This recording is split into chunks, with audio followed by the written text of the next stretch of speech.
Good evening, ladies and gentlemen. Just some overview around Council's governance rules for the public in attendance this evening. During the Council meeting, members of the public are reminded they cannot address the meeting outside of public question time. You must not interject or act offensively. You must remain seated. We'd like you to switch off your mobile phones to mute, please. Don't operate any recording device, audio and or visual, without obtaining the consent from myself as CEO at least 3 days prior to the Council meeting. And you can display placards or posters, provided they are not offensive, do not obstruct entrances and exits to the chamber or impede any view or person. And I remind everyone the Chair can direct any member of the public to stop interjecting or acting offensively. If that behaviour continues, the Chair can ask an authorised officer or a member of Victoria Police to remove members of the public from the chamber. Thank you, Deputy Mayor. Thank you, Ms Weatherall.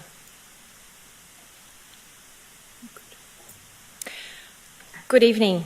Welcome to Council meeting for Monday, the 14th of August 2023. 1.1, attendance. Apologies, please, Ms Weatherall. Thank you, Madam Mayor. We have 3 apologies this evening. Deputy Mayor. The first apology is from our Mayor, Councillor Eden Foster. We have an apology from Councillor Sean O'Reilly and Councillor Angela Long. Thank you. Item 1.2, acknowledgement of traditional owners of the land. We acknowledge the traditional custodians of this land, the Bunurong people, and pay respect to their elders past and present.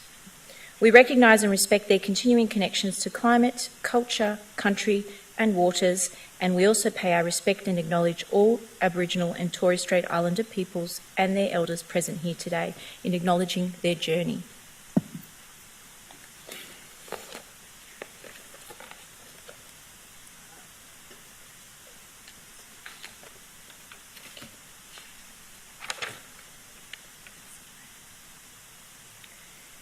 (1.3) Offering of prayer, reflection or affirmation.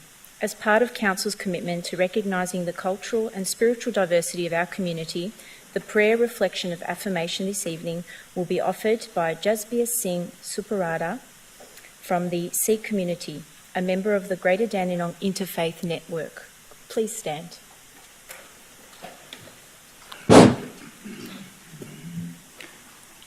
Vaheguru Ji Ka Khalsa, Vaheguru Ji Ki Fateh. From the message of our Holy Scriptures, Sri Guru Granth Sahib, may this message of love and the light of the Holy Scriptures, Sri Guru Granth Sahib, fill the hearts of all humanity with adoration of the Divine.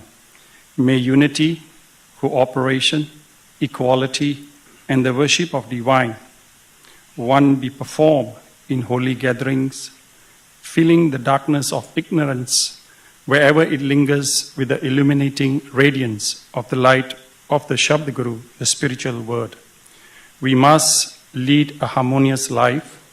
We pray for universal well-being of human race without distinction of caste, color, and creed. We must stand for human liberty, equality, fraternity. We must stand for freedom of belief, worship, religious tolerance, and peaceful coexistence. We believe in the universal peace, prosperity, and humanity. The Sikh scriptures mention the one light is the light in all bodies. The next one, the scripture says, no one is my enemy, no one is a stranger. With all, I am at peace. God is within us, and that renders us incapable of hate or prejudice.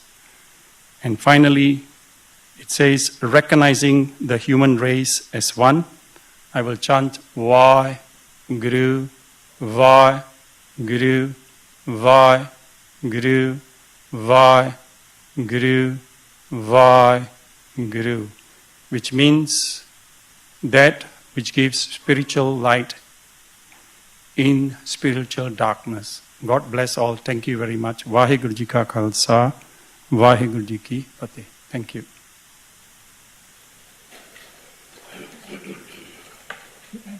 Thank you.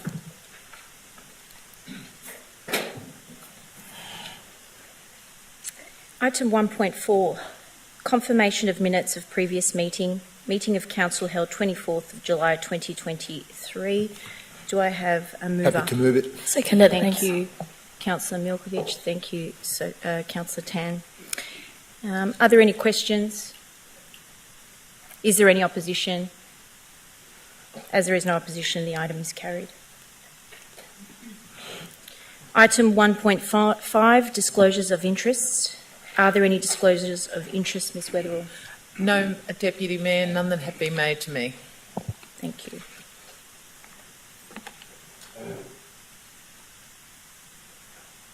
Item 2, Officers' Reports, Part 1, 2.1.1, Documents for Sealing. Do I have a mover? Happy to move. Thank you, Councillor Mamedi, and a seconder. Thank you, Councillor Trong. Are there any questions? Is there any opposition? No opposition. Yes, Thank you, Deputy Mayor. I just want to congratulate Lisa Roberts, Corporate Services, for 20 years of service to the City of Greater Dandenong. Congratulations, Lisa. So there's also a letter to of recognition to Jenny Kerjen, Corporate Services, for 30 years of service to the City of Greater Dandenong, and Johanna Jury, so community service, for 10 years service as well. So congratulations.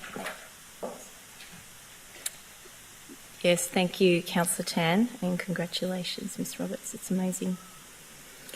Is there any opposition? As there is no opposition, I declare this item carried. Item 2.2, documents for tabling. 2.2.1, petitions and joint letters. Thank you, Councillor Mamedi. Do I have a seconder? Thank you, Councillor Garrard. Are there any questions? Is there any opposition? As there is no opposition, I declare the item carried. Yes, Councillor I wish to Garrard. speak to the item. Sure. Thank you. I just wish to note the petition that was part of these documents with 155 signatories outlining the opposition to the closure of Project Progress Street and the pleasing outcome for the council to be pushing back and calling for a halt on further works, and it's a very pleasing outcome for their petition and the great advocacy the traders have put forward, and I congratulate the council for taking that stance. Thank you. Thank you, Councillor Garrard. Item 2.3, statutory planning applications. 2.3.1, town planning application number 375, Chandler Road, Keysborough. Planning application number PLN 22/0314. Happy to move. Do I have a mover? Thank you, Seconded, Councillor thanks. Dark. Seconded by Councillor Tan. Thank you. Are there any questions? Yes, Councillor Garrard. Deputy Mayor, I note that that there is quite a change from the initial application to the application that is before us today in terms of numbers. There was an initial number of 30 people during normal operations of this nunnery. That has lifted to 50 in the current submission, and a decrease of 25 for the 4 ceremonies carried out in the year.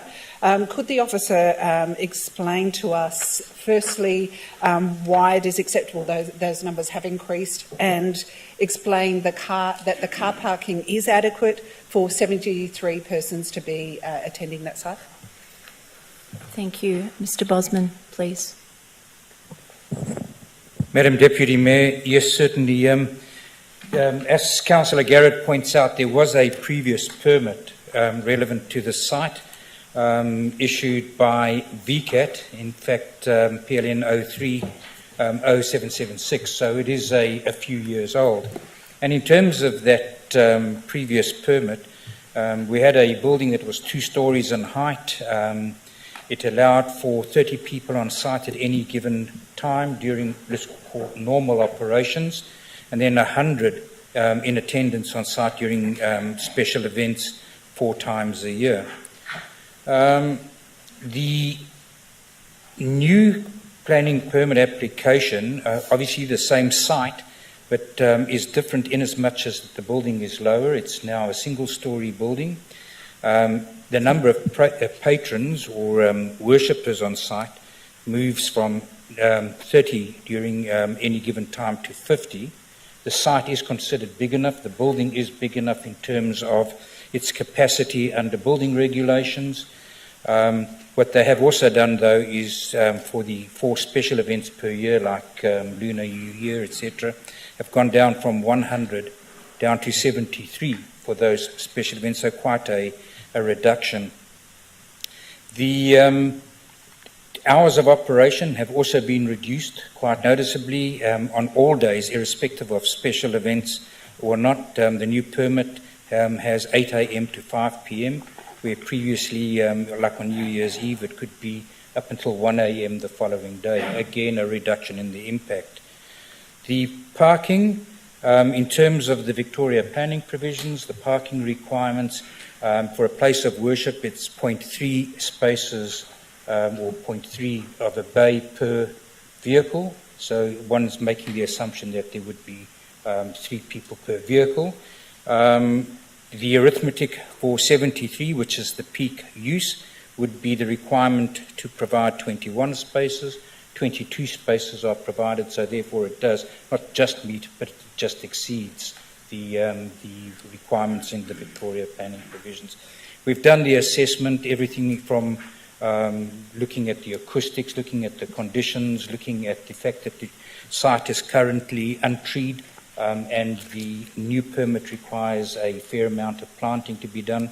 Overall, it's considered to be an improvement to the area, and we had no problem in recommending it to you for approval.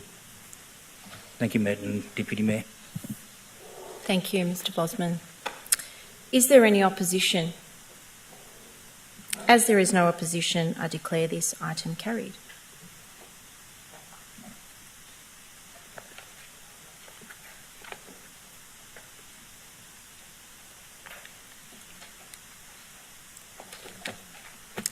Item 3, question time. Ms Weatherall, have we received any questions from the public? Yes, we have, Deputy Mayor. And just to make it clear for the public, we've received a number of questions tonight concerning river red gum removal at Noble Park. So what we're going to do is take all the questions, and then Mr Bosman is going to provide an answer at the end, because there's quite a lot of duplication in the questions. But first, can I ask Zoe Mole of Springvale if she would like to come up and ask her questions, please? She has 2 questions this evening. Thank you. My first question is, the Greater Dandenong has a new local law to protect trees on private land. Was this local law brought to the attention of the Minister of Planning when making the decision to remove the 2 river red gums at 51A Douglas Street, Noble Park? And if you'd like to keep continuing, please, to your second question. Sure. And the second one is, how does removing the 2 river red gums at 51A Douglas Street support the vision of the state government's Revitalising Noble Park project, which is supposed to increase greenery, not reduce it? Thank you. I will continue now with the remaining questions that are similar around the river red gum. The first is from Matthew Kerwin of Noble Park, and it states, can officers please clarify whether both of the river red gums on the 51A Douglas Street Noble Park development site are going to be removed? One is clearly outside the temporary fencing at the moment, so I'm confused that one is going to be removed, and if so, how is that justified? Our next question is also from Mr Kerwin of Noble Park. In the permit for 51A Douglas Street Noble Park, it was mentioned by the Planning Minister there would be an additional tree protection measures. What are these measures? If both the significant trees are being removed on the site, what trees are there to be protected? And the next question concerning the same topic, river red gum, is from Gay Guest at Keysborough. 7 years on from the 13th of August 2016, and we're still fighting to save remnant river red gums at 51A Douglas Street Noble Park, when we know so much more about trees and their health benefits to our planet and to us. Are the two significant gums within the metres of one another safe from demolition? One is outside the temporary fence line adjacent to the pavement and one is just inside. It was a travesty when 94 significant trees were cut down to make way for Skyrail in a weekend on Mons Parade Noble Park between Heatherton Road and Briggs Crescent from a state government directive. 11 acacia, 11 melaleuca, 2 pitostrum, 4 callistemon and 66 river red gums. That represented 100% of all the trees in a distance of 450 metres alone. Noble Park was so named because of the local flora species found in the area, and now that C224G for Noble Park, MAC, has been passed and a permit for 56 Douglas Street is being considered, we need to preserve our tree canopy cover. These trees need to be incorporated into future proposals for 51A Douglas Street without question, and council and residents' wrath needs to be felt by our local state MPs, just like what is being experienced in Glenroy and Preston presently. We will not have our new tree protection local law meddled with, and both these trees are protected trees with a stem diameter equal to or greater than 40 centimetres measured at 1.5 metres above ground level. The original residents of Noble Park in the 1900s used to meet under the gum trees for church services or town meetings. The level crossing removal project consultation promised to seed, harvest and return river red gums to Noble Park, but 7 years on we're still waiting. Memories. Gay guests asked another question on the same topic. The vision document for the Revitalising Noble Park state government project that the council are supporting specifically mentions, I quote, improve greenery in central Noble Park. How does removing 2 large mature river red gums support delivering on that vision?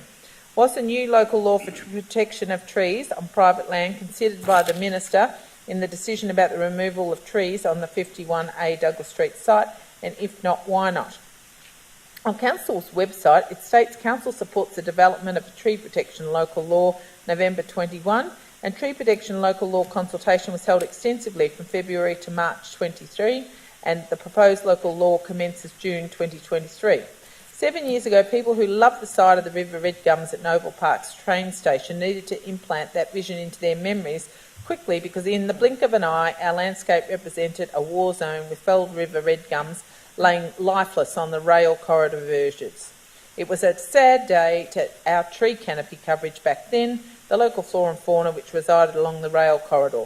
Thank goodness for the late Fred Woodman, botanical artist, captures so many of our species in his volume of renowned artworks which now sit at the Royal Botanical Gardens Herbarium, and a council photographer was commissioned to take photos of the Mons Parade Noble Park trees before they were eventually destroyed. Let's not keep making the same mistakes repeatedly. A Google search from 2019 of the site shows that the fenced area has started to regenerate because it hasn't been disturbed, and this is what nature does for us. The last question on river red gums is from Elizabeth Grasso of Keysborough. What is Council doing to advocate to local members of Parliament regarding the continuing destruction of large trees in central Noble Park by state government? Can I please ask our Director City Planning, Design and Amenity, Mr Bosman, to respond? Madam Deputy Mayor, through yourself, I think it's fair to say that the disappointment, the outrage felt by the community is equally shared by the officers of Council. There's no argument about the fact that the decision taken by state government has been very disappointing, to say the least.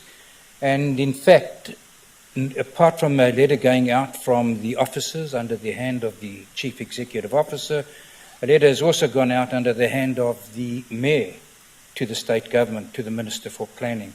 And in fact, in that regard, we are still awaiting a response to the Mayor from the Minister for Planning. It has been the subject of a number of meetings, this particular question. The tone of our response, the tenor of our response doesn't change. A lot of the questions that were asked this evening are very much in the same vein, so rather than answer each one individually, I'm going to try and bring together a whole lot of the answers, and hopefully I've covered off on all of those. As stated, Council has adopted a new local law to protect certain vegetation on private land. However, in instances where a planning permit is required to remove vegetation, a local law permit is not required, as legislatively planning requirements supersede local law requirements. In other words, if you've already got a permit under the Planning and Environment Act through a planning permit, that trumps a local law. In this instance, the instance of 51A Douglas Street, a planning permit was required to remove this vegetation, and as such, a local law permit was not required. In terms of this planning permit to remove these trees, Council made a submission strongly opposing the removal of the trees and continues to be of the opinion that they could have and should have been retained given their location near the boundary of the site. Unfortunately, the Minister for Planning did not support Council's position and approved the permit, which included the removal of the trees, and hence our combined opposition to it. Council has also reiterated its significant concern with this outcome to the Minister for Planning and Department of Transport and Planning on several occasions since the issue of the permit, and hopes that the state government give greater consideration to the protection of trees in any future planning applications that they determine. As I said to you earlier, that apart from the officers, apart from correspondence from the CEO, there's also been correspondence from the Mayor's office. Our views have been made very, very and forcefully to the state government in this regard. With regard to the question that formed part of tonight's submissions, does the removal of the River Red Gums support the vision of the state government's revitalisation of Noble Park? It's not. It doesn't. As stated in previous responses, Council is not of the opinion that it was appropriate to grant a planning permit for the removal of the trees, and it's also of the view that it does not support the vision of the revitalisation Noble Park project. The planning permit allows for the removal of all vegetation on the subject site, including the two trees noted outside of the temporary fencing, or partially outside of the temporary fencing. And as stated previously, the state government is of the view that the site could not be appropriately developed with the trees retained, and they have included conditions for offset planting, which will mean there is no overall loss of trees in the wider region, in their opinion. To continue, there are several trees, and this is in response to Mr. Kerwin's question about reference that there would be additional tree protection measures, and asking what are the measures, and if both of the significant trees are being removed from the site, what trees are to be protected. And the answer is that there are several trees along the footpath area abutting the site that are to be retained, and conditions have been included in the permit issued by the Minister to protect these street trees, which require tree protection zones to be established around these trees and for no works to occur within these areas. I think I have picked up most of the... yes, I think I've given you an answer or managed to bring together in my answer the questions that have been asked by all submitters tonight. Madam Deputy Mayor, thank you. Thank you, Mr. Bosman. Further questions? Thank you. Thank you, Deputy Mayor. Our next question is from Philip Lamaro of Dandenong, and it concerns train line tree protection in Webster Street, Dandenong. The Victorian Government advising that the Webster Street Dandenong train line intersection will be removed by 2025. As I assume Council's advised on updates of the planning on this train line removal, I'd like to ask the following. Will the 100-year-old gum trees on Webster Street from the train line to Princess Highway be removed? What powers does Council's new tree protections have to protect these trees if they're planned to be removed by state government? And what updates can Council give on this development? Can I ask our Director, City Planning, Design and Amenity, Mr. Bosman, to respond, please? Through yourself, Madam Deputy Mayor, as this land is state government owned, the local law would not apply. And again, it refers back to the question or the answer that I gave earlier. It applies to private land. and this is state government owned, and the local law would not apply. Therefore, council would not have any decision-making role in the matter. However, be assured, council would advocate to protect trees where possible through the design process. So we will continue to advocate for the protection of those trees. With regard to what updates can council give on this development, I will take that aspect of the question on notice and provide an answer as part of the minutes. Thank you, Madam Deputy Mayor. Thank you, Mr Bosman. Further questions, Ms Wetherin? Thank you, Deputy Mayor. Our next question is from Matthew Kerwin of Noble Park and concerns the car park in Douglas Street, Noble Park. Car parking in Douglas Street, Noble Park, between Leonard Avenue and Frank Street is often at 100% occupancy during the week, well above the 85% occupancy target. When is the next review of car parking time limits in this area? It seems worthwhile to consider having some 30-minute spots in this area, forcing those that want to park for longer to park in car parks like the one near Buckley Lane, rather than prevent shoppers who just want to buy something quickly but at the moment can't access a car park in this part of Douglas Street.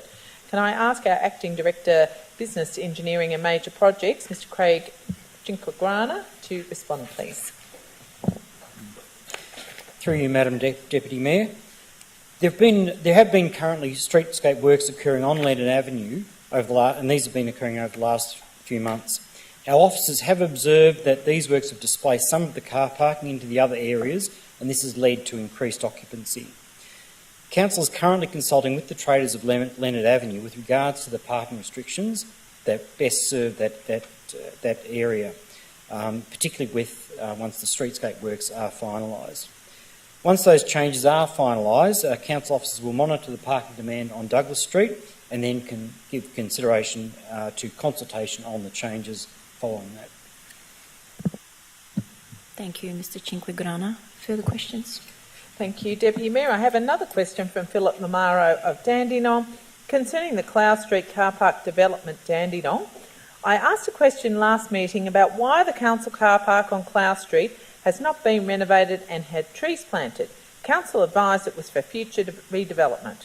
Council planted trees at Pop-Up Park that was not council land, already had permits for planned developments and was only used by residents for less than 10 years. The car park in question is owned by council, has no plans or permits for the 22 years council's owned it, and still has no plans or permits for future use of this land. Can council explain why it cannot plant trees at the car park, given that council did plant trees at a pop-up park under less restrictive issues that was raised at last meeting? Can Mr Cinquegrana please respond? Through you, Madam Deputy Mayor. Further to the last response that we provided at the previous council meeting, I can advise that the response provided was as follows. So tree planting is proposed along the Clough Street edge of this car park, which is pending the completion of other priority locations for tree planting, and this is in accordance with our Central Dandenong tree planting plan. This planting is proposed to occur within the car park. A site meeting can be arranged to discuss the proposed scope of the work, noting as previously advised that other locations are planned for implementation as a priority and as funds become available. Thank you, Mr Cinquegrana. Thank you, Deputy Mayor. My last question from Mr Philip Lamaro of Dandenong this evening concerns Vanity Lane project progress in Dandenong. I asked a few months ago about the progress of Vanity Lane in central Dandenong. Looking at Council's website, no updates were given. Has this progressed, and if not, why? What is Council's next step to deliver this project? Due to the insurance issue reported last time, is Council using legal or consultants on this matter, and if so, what's the extra cost this will cost Council? Can Mr Cinquegrana respond, please? Through you, Madam Deputy Mayor. Council is currently progressing through the building permit issues and the process that we need to deliver this project, and we're working with the relevant stakeholders on the demolition of the fire-damaged building. This demolition is expected to occur late this year, 2023. Council has used a structural engineering consultant to assist with answering questions about the demolition methodology with the neighbours, and we're currently providing information to those abutting property owners in respect to this process. The cost of these additional resources being used are catered from within the overall project budget, so there won't be an additional cost beyond the budget for that. There is funding to undertake demolition works and then construction of the new laneway. Council will be considering any unspent funds from this financial year to be carried forward, and that will be at a later meeting on the 25th of September. Once the demolition is complete, a construction program can be developed and on-site signage will be placed at the location. And as a result, I will arrange for the website to be updated with this information. Thank you. Thank you, Mr Cinquegrana.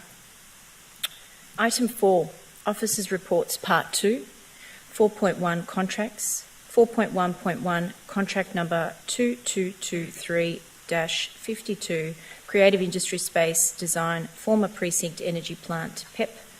Do I have a mover? Thank you, Councillor Garrard. Do I have a seconder? Second. Thank you, Councillor Tan. Are there any questions? Question. Yes, Councillor Garrard. Thank you, Madam Deputy Mayor. It's great to see this project is being progressed. I have a question regarding the co-design process. Can we have information on the co-design process? What is the additional cost? Who will be undertaking that? And how will we ensure that the community are effectively engaged in this process? Thank you. Mr Cinquegrana, if you could answer that, please. Yes, through you, Deputy Madam Mayor. Madam Deputy Mayor. I'll just have to prefer notes for this. The co-design process is a step beyond our normal consultation process. So this is something, I suppose, unique to this project, and it's a matter of engaging with the community in a unique way to work with the feedback, work with the community on that. And the council has appointed Big Space, which is a specialised third-party facilitator, to lead this co-design process, and they will ensure that the architects, the end users, the creative industry professionals and all of the other stakeholders are equal participants in this process. The key functions of a co-design group are to contribute their own experiences and expertise to the design process, to explore both the problems and the solutions collaboratively, to connect all of the stakeholders in a meaningful way, and to develop design solutions that are grounded in community need, professional need and the local government constraints that we work within. This will also open up the project's goals and outcomes to community input. The co-design process has been made possible through the receipt of the Arts Precinct Progression funding, and this has been provided by Creative Victoria. So there will be not any additional costs to council for this process. This co-design process was part of that grant and part of the submission as part of that.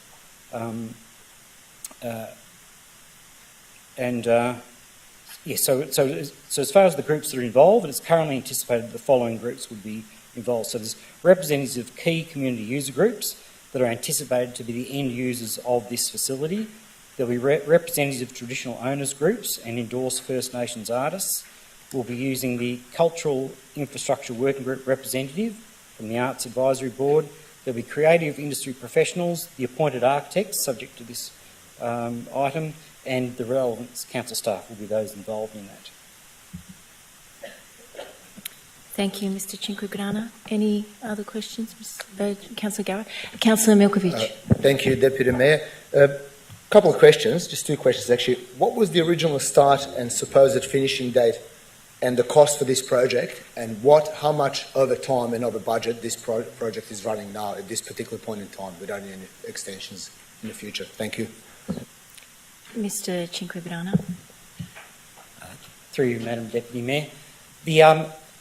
Perhaps I need to make clear there's two key elements to this site. So at the front of this, what we call the PEP building, is the DNA, so the Dandenong New Arts facility. That project is underway at the moment, has been subject to some difficult delivery a long time. The project at the back, which is the old Precinct Energy Plant, which is a large industrial empty space, is made up of two parts. So currently there's, through grants, we're doing some activation works which involve putting in disability access toilets and opening up the space to be used. That project is working within budget and within the time. The second part, which is what we're considering tonight, is for the detailed design development of this space, so the much broader precinct energy plant, and that will be designed in such a way that it can be delivered gradually, I suppose over time, not necessarily a constraint that will be all delivered at one time, and then the work that will be done will provide the basis for future grants. So so that project itself isn't over time or over budget at this stage. Thank you, Mr. Cinquegrana. Thank you, Deputy Mayor. Thank you, Mr. Cinquegrana. Just a little bit of clarification. I'm sorry, I didn't actually get an answer to what I was asking. So the whole project, the PEP building and the DNA, Dandenong New Art Gallery, is all going to be one space, yes? Is that my understanding? Interconnected? So this whole project, could I know for the benefit of our residents, what was the cost of this project to begin with? What was the planned cost of this project? How much over time and over budget, in this point in time, has this project gone over? The whole lot. Not in sections, not what we supplied with grants, the whole project, what it was supposed to cost, how much we've spent so far, and how much time over we are now and over budget. Thank you, Mr. Cinquegrana. Madam Deputy Mayor, perhaps to clarify, it's not one joint project. It's on the same site, but it's two separate elements. So we've got the old building, which is being redeveloped as an art gallery. That project is approximately 2 years over time, and I think there's probably $2 to $3 million additional required due to the amount of time that's taken. But this project is a separate building, which it abuts the building, and there will be connections, but it is a completely separate building and it serves a different purpose. So the front building will be a traditional art gallery, if you like. We had the drum theatre for traditional theatre performances. This space will be for digital art, digital performances. It's a different scale of art provision that we don't currently provide. Through you, Madam Mayor, can I just add to that? Yes. Council, we have previously reported to you on the Dandenong New Art Building. I'm happy to bring another report if you'd like us to bring another report regarding both projects. Thank you, Deputy Mayor. Thank you, Mr. Cinquegrana and Ms. Weddle. No, I was just thinking that it'll be beneficial for our residents to know how the money is being spent and whether it was done in a timely manner or not. So that's why I'm asking in the gallery. I'm fully aware, but a lot of people would not understand. It was just after a simple answer, this how many millions it cost originally, the whole lot. We over budget by so much and we over time by so much. My understanding is we over time by a hell of a lot. I understand a good part of that was due to COVID, but we also over time due to some other issues. So I think it's good for our residents to know how much money we're spending on this and what is actually going on.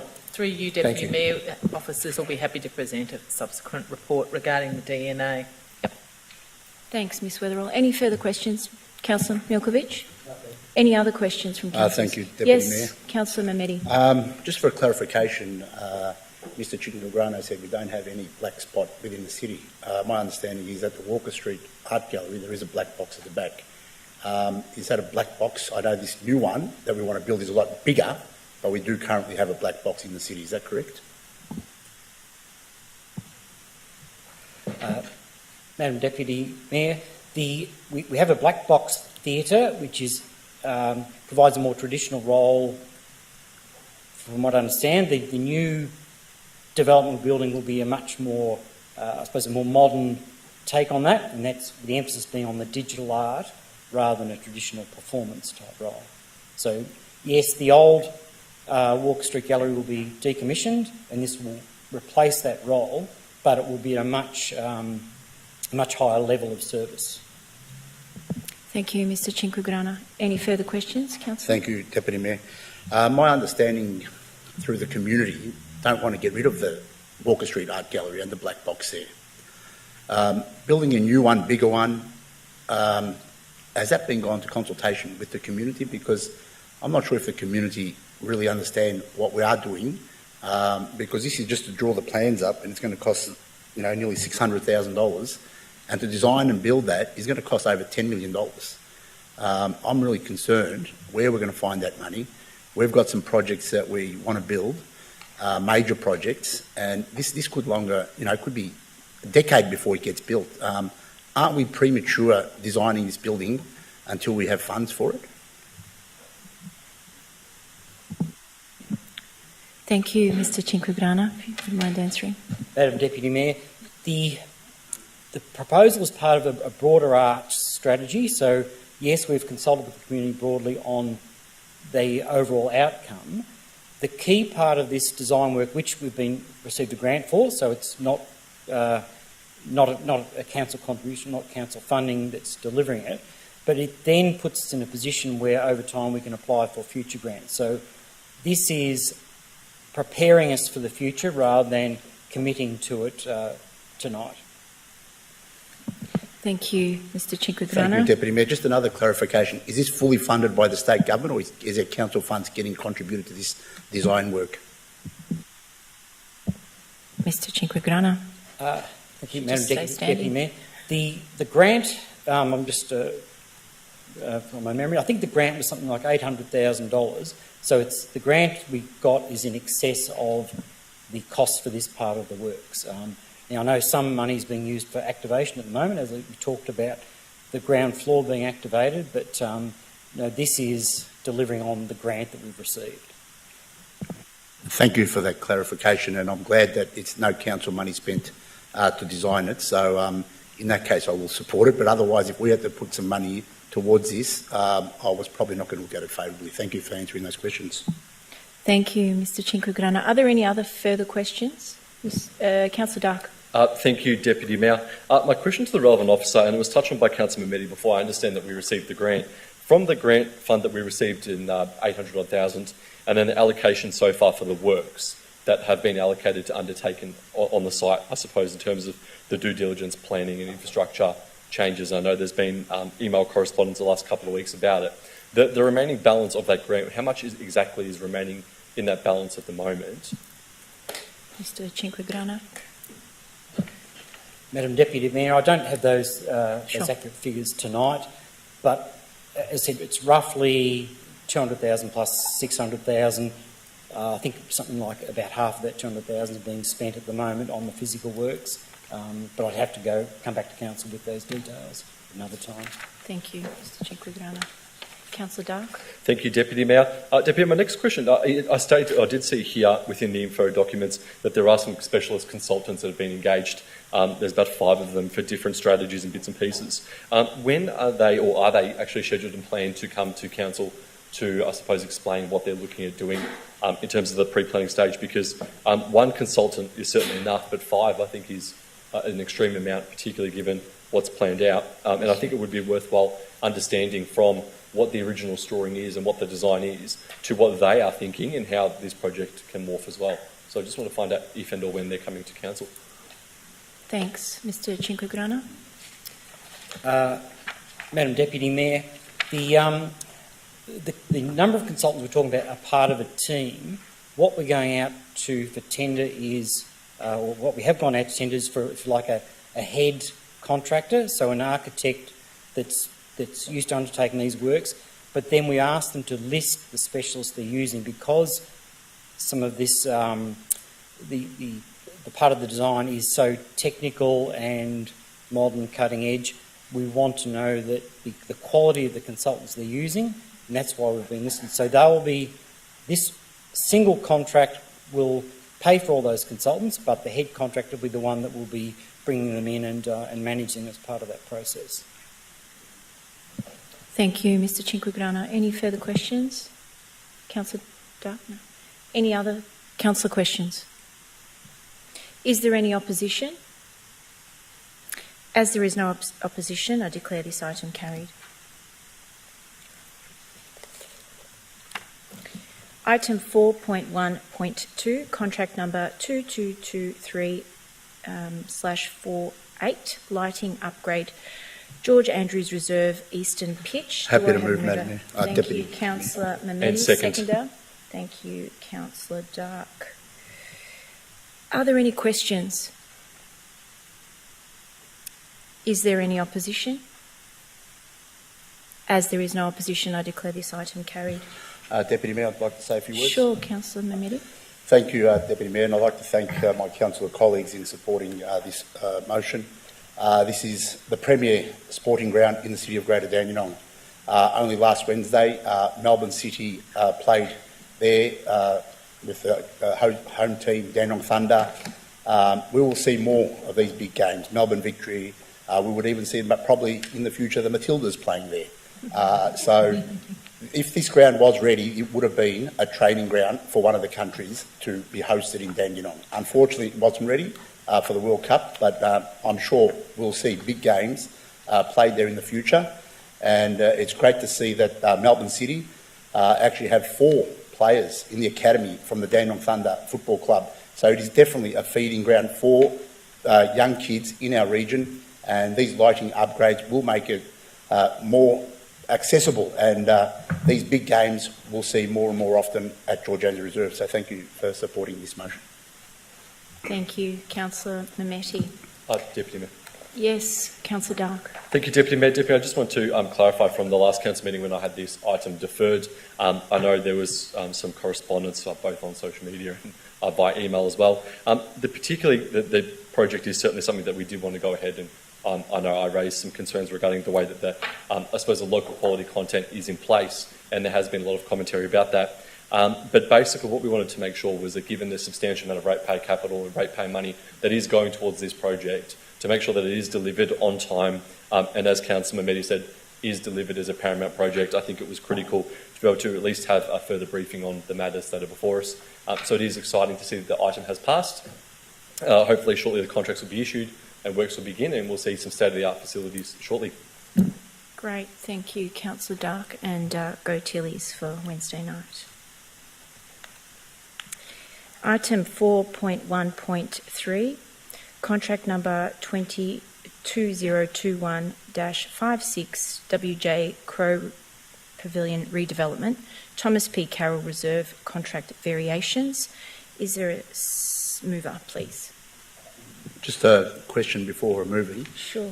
Can the relevant officer clarify what, for the people in the gallery and for people watching at home, what are the variations for?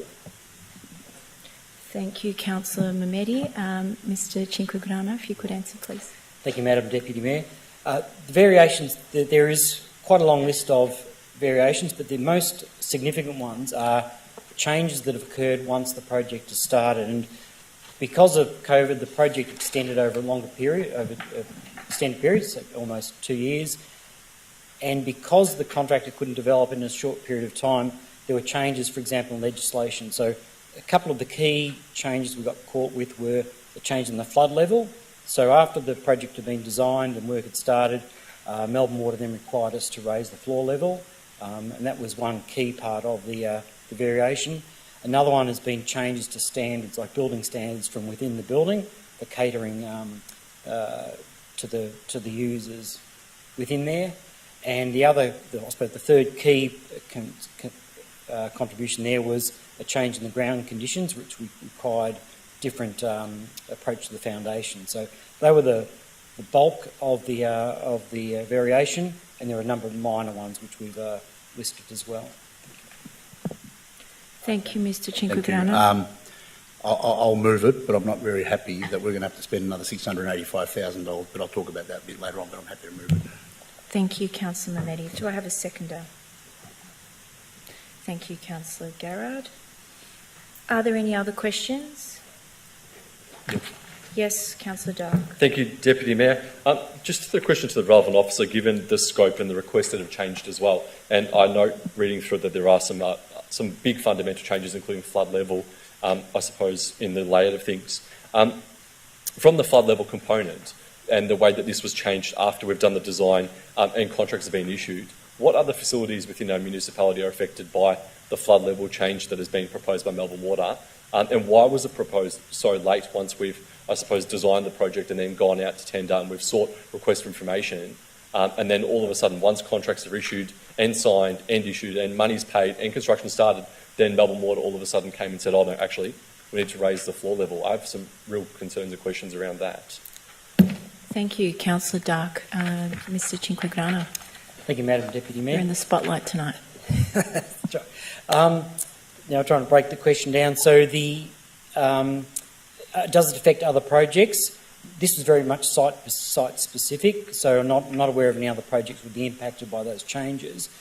The process we go, when we're doing a project, we do a lot of background work. We often talk to the authorities, we seek approvals, but by the time we've gone from design to tender, that period of time, some of those approvals will lapse and we need to reapply. So often we'll seek as much information as we can from the authorities, put that into the design, but when we've got a contractor on site ready to start work, we're getting the building permit, that's when we often need to refresh some of those permit conditions, and that's what happened in this case. So by the time we got the original advice to when we were ready to build, that had changed, and then we were instructed about the new floor level.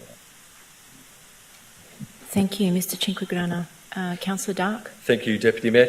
The second question, I suppose, with the supplementary to that, given that the other items there have to do generally with ESM compliance and some low-level cost things as well, is there a breakdown of what each of the, I suppose, cost centres has been awarded to know what's what? I understand that structural steel has increased, and I understand that the capping at the end of the roof sheets and those sort of things have seen huge price rises, and it's affected, I suppose, throughout many different industries. But things such as changing the landscaping layout, the smoke alarms, some door jams, things like that are very, very low-cost items, and I can't get it to equate in my head how that accumulates to almost $700,000. And if there is a potential to have a breakdown of what each allocation is for which, I think would be very helpful. And two, with regards to that Melbourne Water supplement, given that that's cost over $130,000 because of that one minor change from Melbourne Water, are there any compensation clauses or anything we can potentially pursue from Melbourne Water, given that they're the ones that originally gave consent and then now since have retracted that once we've started construction? Thank you, Mr Chinquigrana. Through you, Madam Deputy Mayor. If I deal with that in reverse, so as far as compensation goes, I think the authorities are very clear when they give us an approval, they put an expiry date on it. So if it had been open-ended, there might be an argument with them, but often when we get an approval, it'll be, will expire within 12 months or it'll expire by a certain date. So that would be their reason for not wanting to provide compensation for us. And as far as all the little things, I should point out too that variations work both ways. So you might change doorknobs for certain reasons, and yes, it's a minor cost, but it adds up.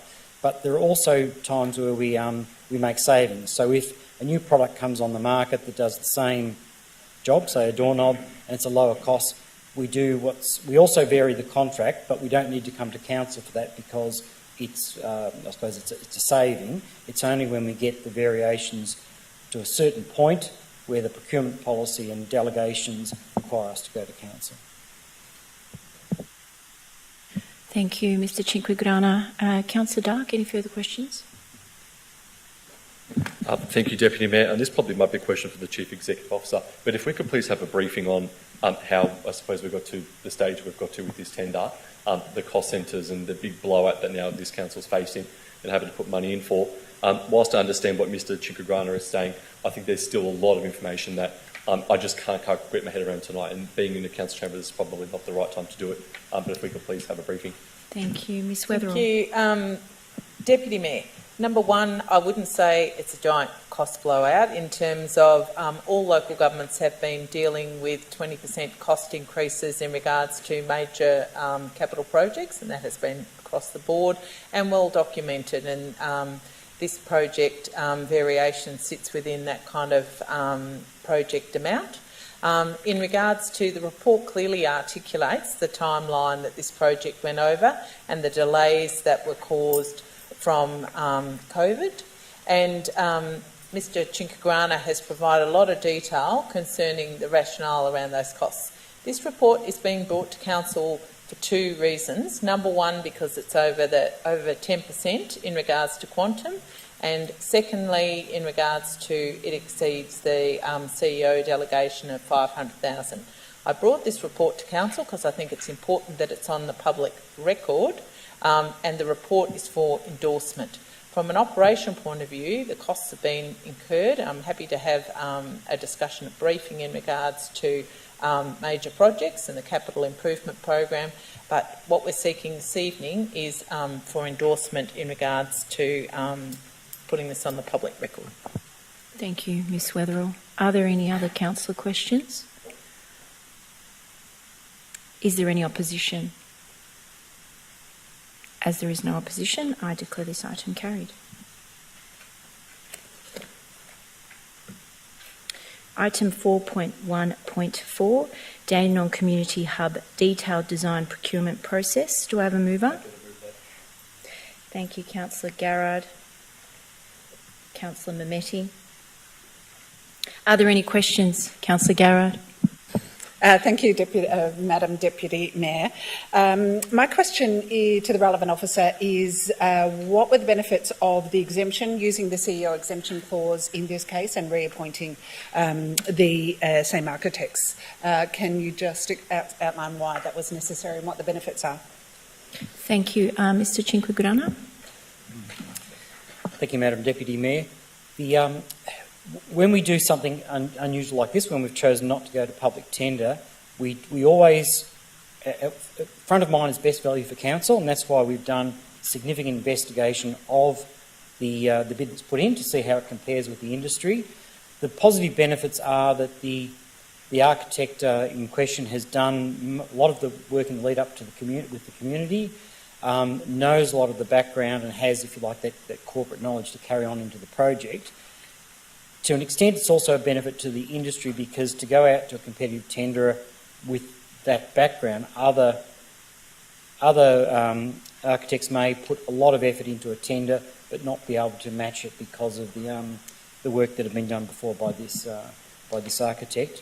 So the benefits are broadly the community, the industry, and to council. Thank you, Mr Chinquigurana. Councillor Garrett? Just to clarify, what I think is saying is that there are tremendous benefits for the exemption clause to be used in terms of efficiency and desired outcomes. Most appropriate that exemption clause was used. Thank you, Councillor Garrard. Are there any other councillor questions? Is there any opposition? As there is no opposition, I declare this item carried. Thank you, Deputy Councillor Mehmeti. I'd just like to thank my colleagues once again. I've been working hard on this project for the last 2, 3, 4, I'm not sure how many years, but to bring it to this stage and to acknowledge the community's efforts who have campaigned on this for many, many years, and it's starting to look like it's going to come to fruition. This is the first step, but there is many other steps and hurdles that we're going to have to face in the next couple of years, but it is a first step, and I look forward to seeing and working with the community and the architects to getting it to the next stage. Thank you. Thank you, Councillor Mehmeti. Councillor Garrard, you'd like to speak? I'd just like to reiterate Councillor Mehmeti's words, but also acknowledge that many of the people that have pushed so hard for this are here tonight to see this great moment, and we thank and congratulate them for their great efforts. Thank you, Councillor Garrard. Item 4.2, Finance and Budget. 4.2.1, Loan Funding Community Infrastructure Loan Scheme. Do I have a mover? Thank you, Councillor Garrard. Do I have a seconder? Seconder, thanks. Thank you, Councillor Tan. Are there any questions? Is there any opposition? As there is no opposition, I declare the item carried. Item 4.3, Policy and Strategy. 4.3.1, Council Plan End of Year Performance Report 2022-2023. Councillor Garrard as a mover, thank you. Seconder, please. Thank you, Councillor Lim. Are there any questions? Is there any opposition? As there is no opposition, I declare the item carried. Yes, Councillor Garrard. Thank you, Madam Deputy Mayor. I would just like to acknowledge the tremendous work that is reflected in this item, and I wish to acknowledge the tremendous work of the officers around the table that have contributed to this. And if it seems that at this point in time, a lot of people are wondering what councils do. at this time when the state government is considering taking planning office and there is an existential threat to local government. I just invite people to look at this report and look at the outcomes of this council in this time. I'd like to read through them, but they're so numerous and they're so extraordinary. And I just put it to people that if you really want to know what your local council's doing, is look at this and feel proud, because I do. Thank you. Councillor Garrard.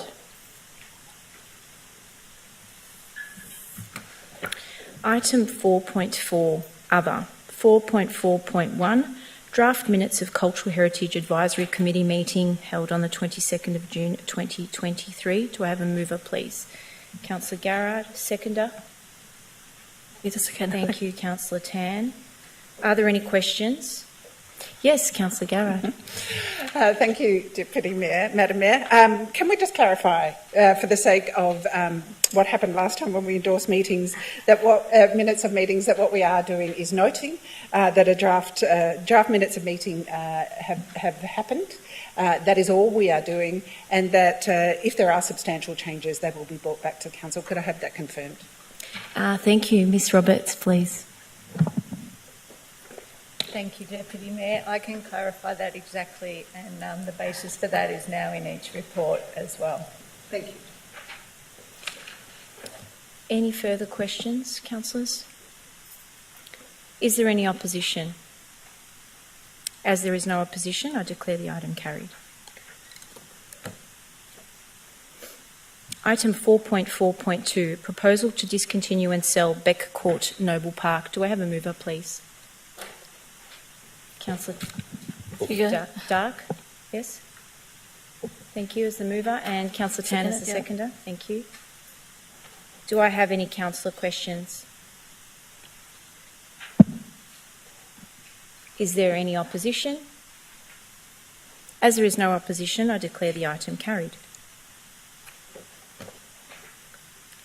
Item 4.4.3, Australia Day Awards Review. Deputy Mayor, I'd like to put an amendment. Sure, thank you. The recommendation on page 243, item 2 says retitling the awards to the City of Greater Dandenong Community Awards.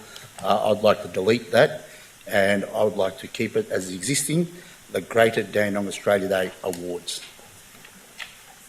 Thank you, Councillor Mehmeti. I'll second that. Thank you, Councillor Dark.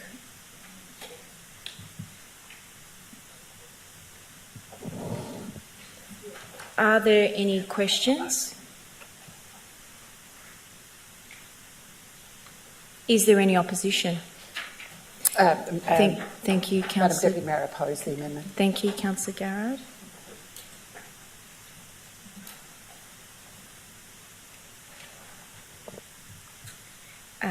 Councillor Mehmeti, if you could speak to the Thank you, Deputy Mayor. My reasons for deleting that and jumping the gun, and that's what I think some of the councils in Victoria have already done. Currently at the moment, we have been having the Greater Dandenong Australia Awards for many, many years. I think it's over 2 decades.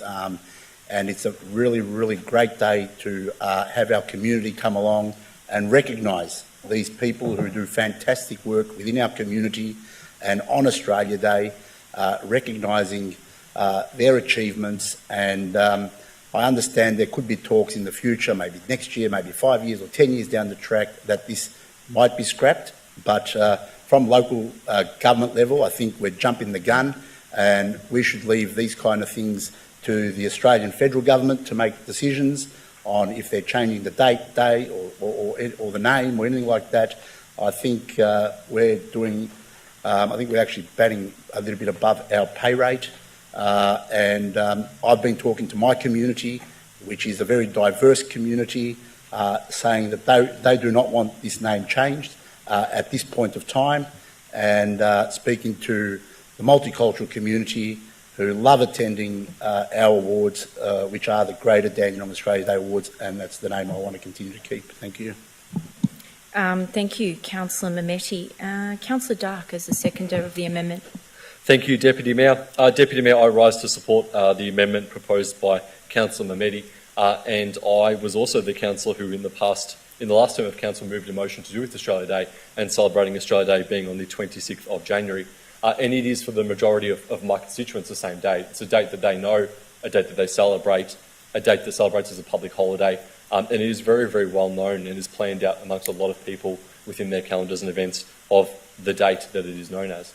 The fact is that we certainly have seen through a lot of media coverage of recent times a lot of the big push within a few minority groups to change the date, and we've seen this push year and year and year as things ramp up. However, looking through the paperwork that's been provided, a lot of councils still do celebrate Australia Day in its natural sense. A lot of the regional rural councils do within the metro areas. I note looking on the page 258 that there are several councils nearby and our neighbouring councils that do celebrate Australia Day and do so proudly.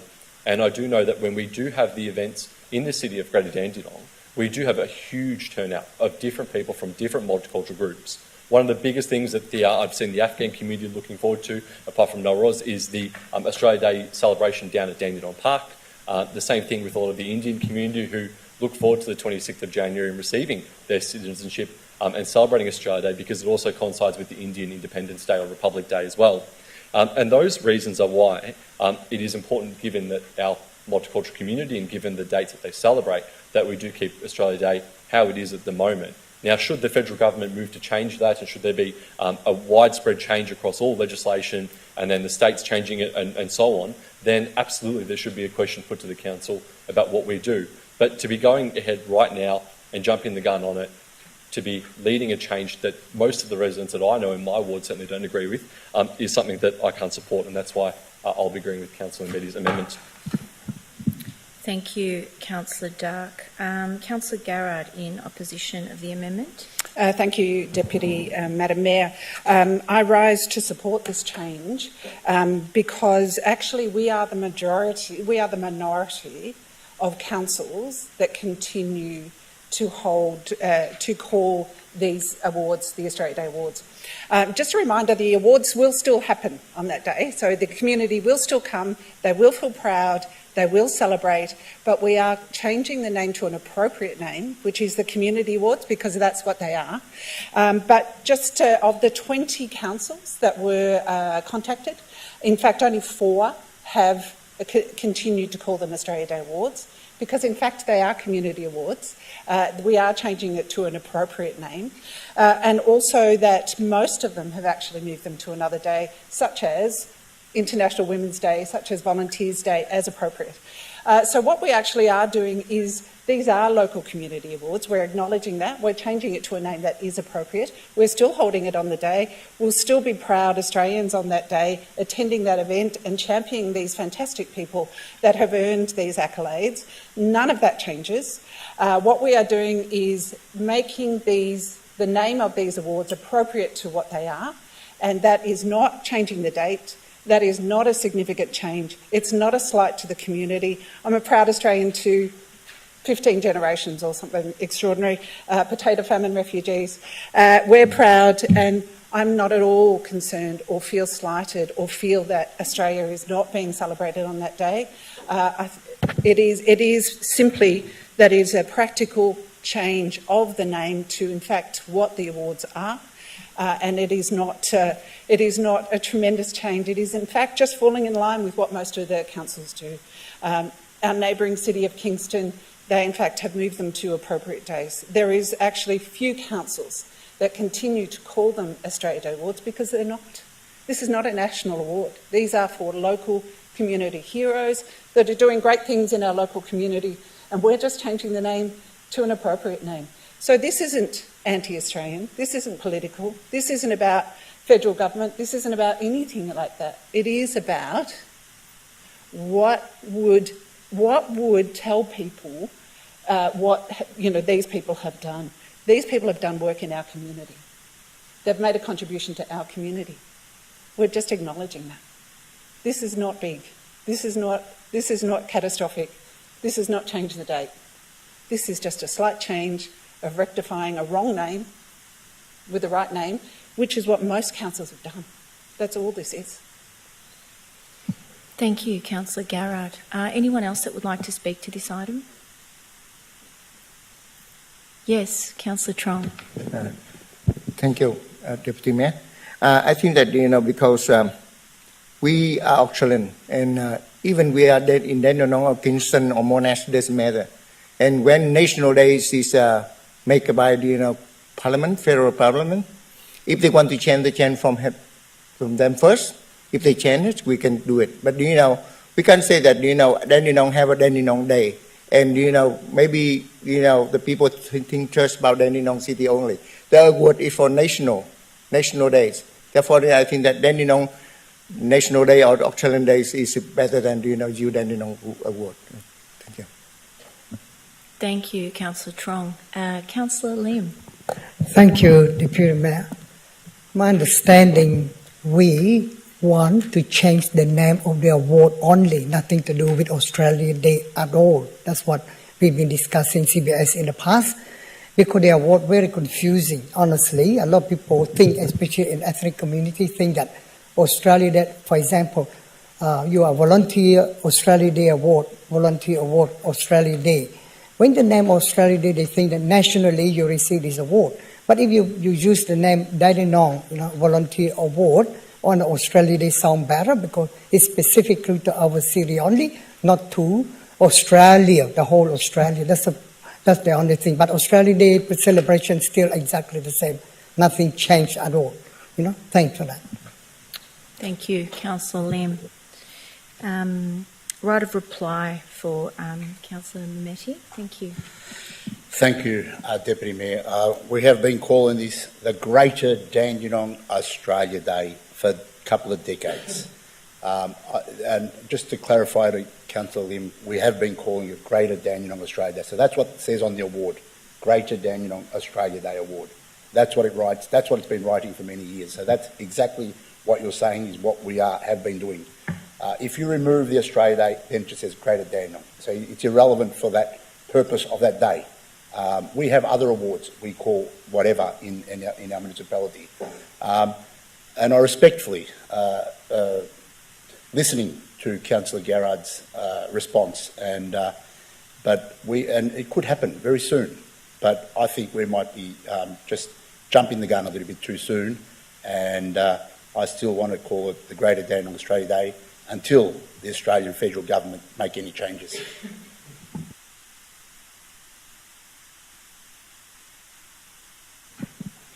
Thank you, Councillor Mehmeti.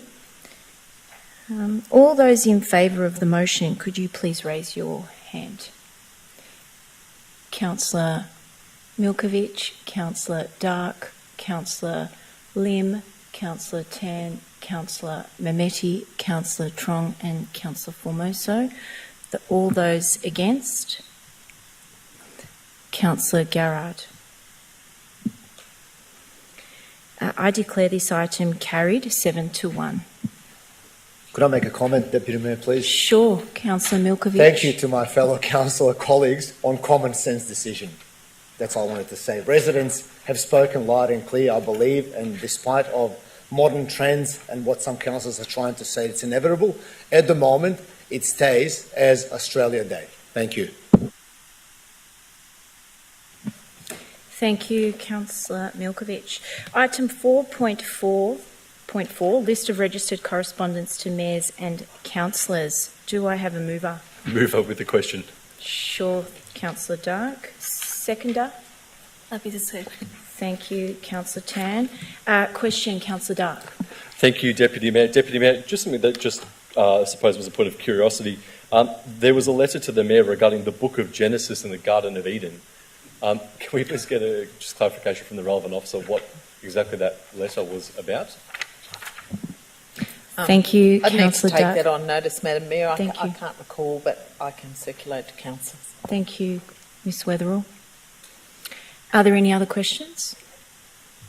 Is there any opposition? As there is no opposition, I declare that item carried.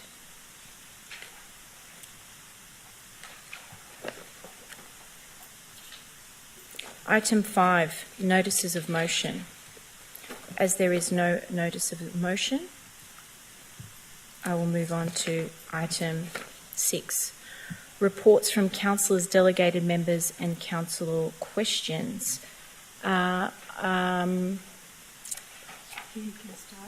Yeah, either way. I'll start with Councillor Trong this evening, please. Sorry, Deputy Mayor, I don't have any report today. Sorry. And I didn't move the second, did I? No. Yeah, I'll go back to that. Any no. Yep. Councillor Garrard, please. Thank you. Thank you, Deputy Madam Mayor.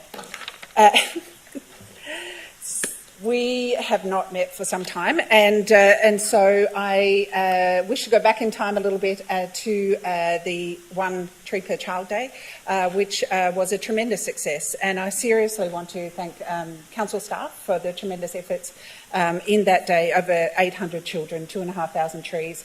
The logistics of that, the stress, and the organisational pain that was caused to council staff in organising over 800 kids in one day to be in one spot, to be doing one thing, was extraordinary. And, I thank them sincerely. And, there were tremendous excitement among the kids, and it was wonderful to see them build this relationship with nature. So I wish to thank the council officers that were involved. It was a tremendous day. My first question is to the appropriate officer, through you, Madam Deputy Mayor, regarding the 51A Thomas Street, regarding the fact that it is contrary, as you have said, to our local law, tree protection law, to our the neighbourhood laws over Noble Park, the revitalisation plans, and to everything that we hold precious, this runs against. And it is interesting to watch the anger on the faces of the officers who are rightly concerned about the state government really standing over local government in this case and not making small adjustments that will save these significant trees.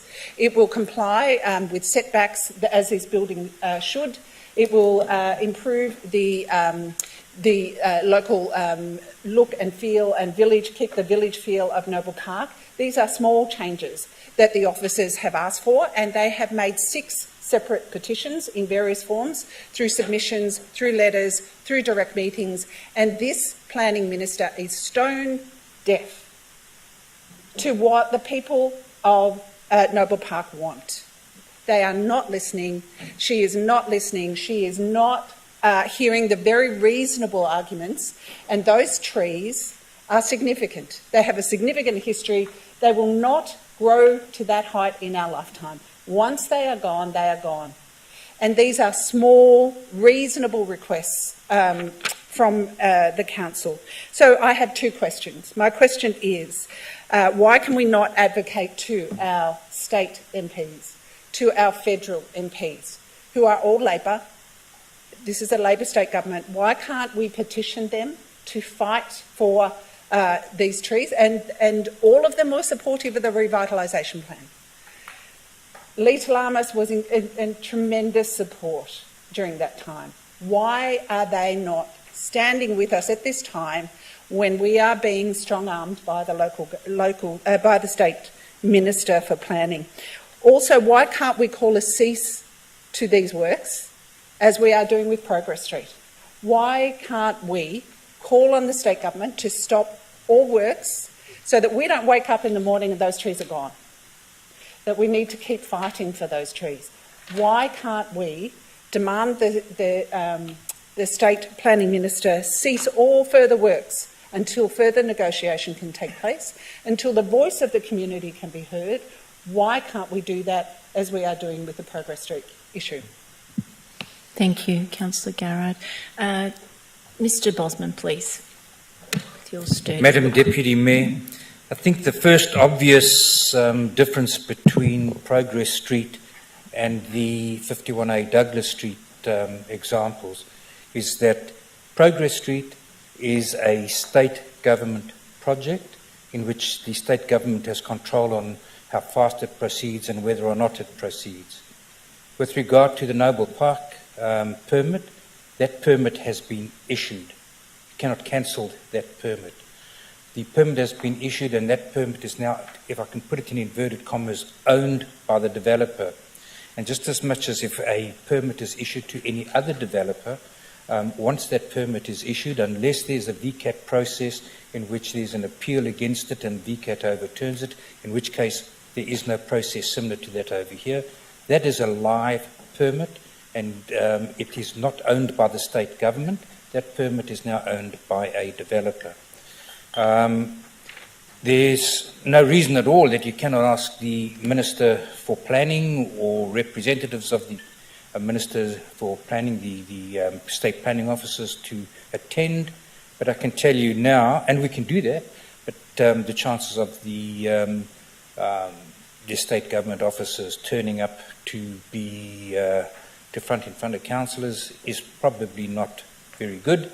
They have given their reply in writing to us as to why the decisions were taken, and all they would be saying is that these are our reasons and our reasons stand. We cannot reverse the decision on the permit issued in Noble Park. Progress Street, you can reverse it still. They have control. It's their project. It's not assigned to somebody else. The permit with regard to Noble Park is assigned to somebody else. That permit now belongs to a developer. So hopefully future projects of this nature is where we can continue to bring that pressure. There is no feasible way to unwind and undo 51A Douglas Street. I know that's what everybody, including me, including Mr. Jackson, the Mayor, everybody else would like to do, but there is no feasible way, there is no legal mechanism to unwind the permit that has been issued. Thank you. Thank you, Mr. Bosman. Councillor Garrard. Madam Deputy Mayor, just a follow-up question on that point. Is it the perspective of the officer that when the state government takes planning off councils, which we understand is going to happen, that more of this, we can expect more of this tone-deaf, big brother state government approach to our planning, local planning, and that the local community will be completely locked out of any say that happens in their community, regardless of whether it's a state government owned and controlled project, that increasingly the community, this is what we will see more and more. Is that the opinion of the officer, if he's allowed to express an opinion? Thank you, Councillor Garrard. Mr. Bosman, would you like to respond? Madam Deputy Mayor, the officer has no political opinions, but I think that the task force that has been recommended by the Sandon report will investigate all of those issues and ultimately make a final recommendation with regard to the role of local communities and the role of representatives of local communities, the councillors, in the planning process. What you see in the Sandon report is not a fait accompli. What you see in the Sandon report are the recommendations of IBAC. And I think that you as councillors, here within this council and in other councils, still have a role to play as you bring your groundswell of opposition, your groundswell of opinions to bear as to what the ultimate outcome might be with regard to the final sets of, let me call them, rules that come from the IBAC report. What you see in the IBAC report at the moment, in the Sandon report, are recommendations, but you still have an advocacy role in that. My opinion isn't quite relevant in that role. Thank you, Madam Mayor. Thank you, Mr. Bosman. Councillor Garrard, thank you. Councillor Mamedi. Thank you, Deputy Mayor. I attended the Mental Health Foundation Australia Multicultural Gala Dinner, which is an annual event, which do some fantastic work and are actually doing some work within our council in October, so I look forward to that work that they're doing within our community, and they're doing it right around Australia, and it's very critical at the moment as we just, everybody talk about getting out of the COVID thing. There's a lot of people who are very stressed out with a lot of things happening within their lives, and Mental Health Foundation Australia do a fantastic job, so it was great to attend that event. I also attended before, I'm actually speaking before Councillor Lim. I know he's really wrapped and loves the Snowfest in Springvale. It's the biggest event that we have on our calendar each year. And once again, Deputy Mayor, I'd like to pass on congratulations to the team that worked on that event. It just gets bigger and better every year. And just thank the whole team for organising another fantastic event. And we'll just do it bigger and better next year as well. So keep up the good work. My question is, we touched on the Dandenong New Art Gallery previously. Just an update on that project. Is there now workers on site or not yet? And if there are, when is the date for completion? Because it's one of those projects just been going on and on and on, and our community just wanted to see it finished, and so do I. Thanks, Councillor Mameti. Mr Chinquigrana, again. Thank you, Madam Deputy Mayor. Yes, we have workers on site at the moment, so we've broken the project into 3 key elements. The first one is to deal with the refurbishment of the older building, which is up and waterproof. So we've made that waterproof. We've got tradespeople in there reviewing all the electrical works, the fitting out and that.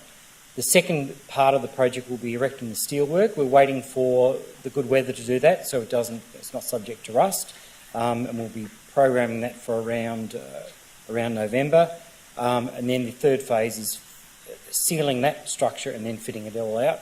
And our program is to have it completed by June next year, and that's on track at this stage. Thank you, Mr Chinquigrana. June next year. Thank you, Councillor Mameti. Councillor Tan. Thank you, Deputy Mayor. Firstly, just want to report some of few events I attended to the last council meeting. So on the 25th of July, we had the Noble Park Community Safety Forums.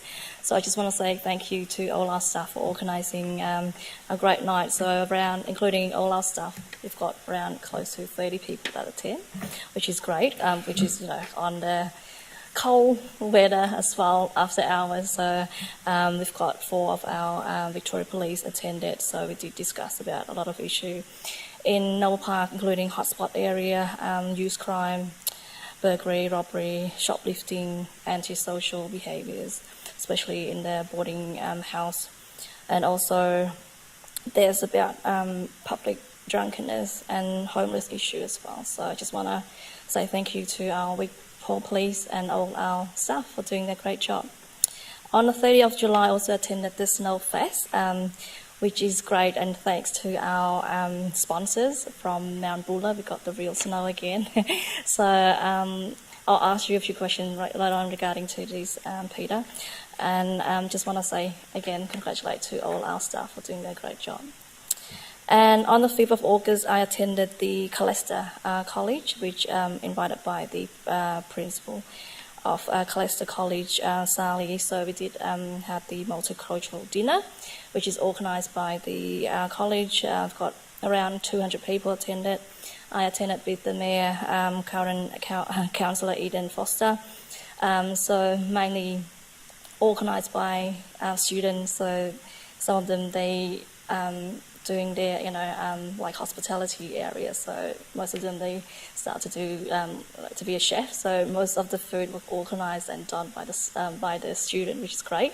And the fundraising was funded on the night, and then helped one of the fundraising company as well, which is a good cause. And on the same night, I did attend the charity night, which is organised by the Cambodian Association of Victoria. Mainly they organising funding. This is 38th anniversary since the organisation especially established. So pretty much helping the organisation, because at the moment they only got 2.5 staff, paid staff. So most of the everything that's be raised and then funded by the community, and also volunteer. So we do have a lot of volunteer, which is great, helping the community. And just want to say congratulate to the president, which is our former mayor and councillor, living treasurer as well, Yu Hoon Chia. He's still doing a great job, even though he's in early 80 at the moment. He doesn't want to retire yet, yes. And on the 6th of August, I attended the celebration of Kwantan birthday. So this is one of the Buddhist traditions conducted, organised by the Teochew Chinese Association of Victoria.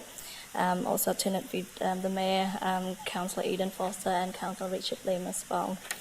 And on the 13th of August, I attended the Multicultural Australia for the Voice, which is, we've got around yesterday, so around over 1,000 people attended, which is a huge crowd. So also just want to touch base on that. We do have a code if, I know we living in a Multicultural Australia, so that's a link that they can have a link to access to 50 plus languages, translate all different languages if they want to know about the voice.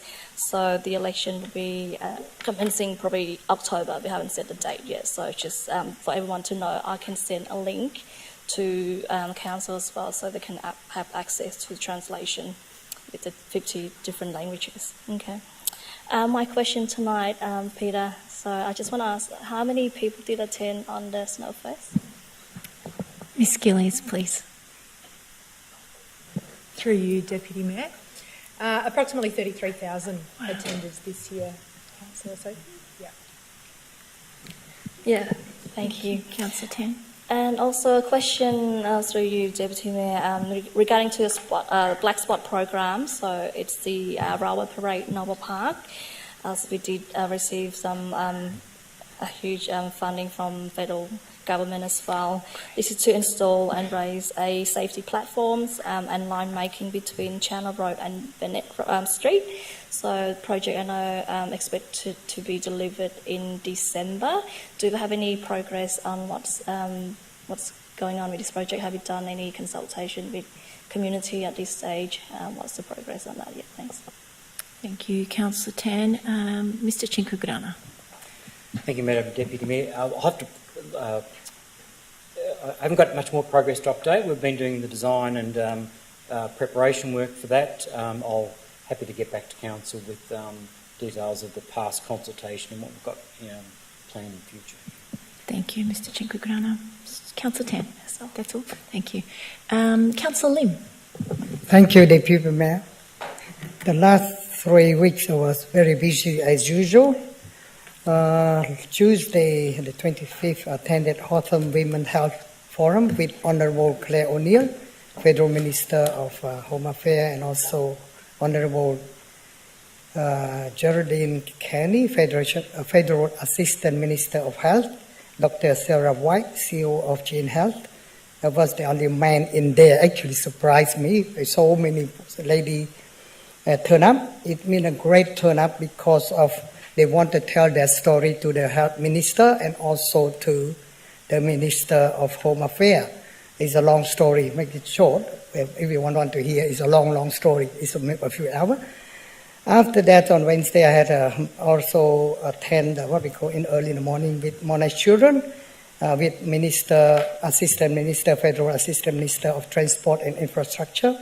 They come all the way from Canberra, Carol Brown, and also Georgina Josephine Foundation, and also Mrs. Melanie Courtney, CEO of Cape Safe Victoria, and also Channel 7. The idea just want to announce to Australian public about the government will mandate reversing ad in all cars come from 2025 onward.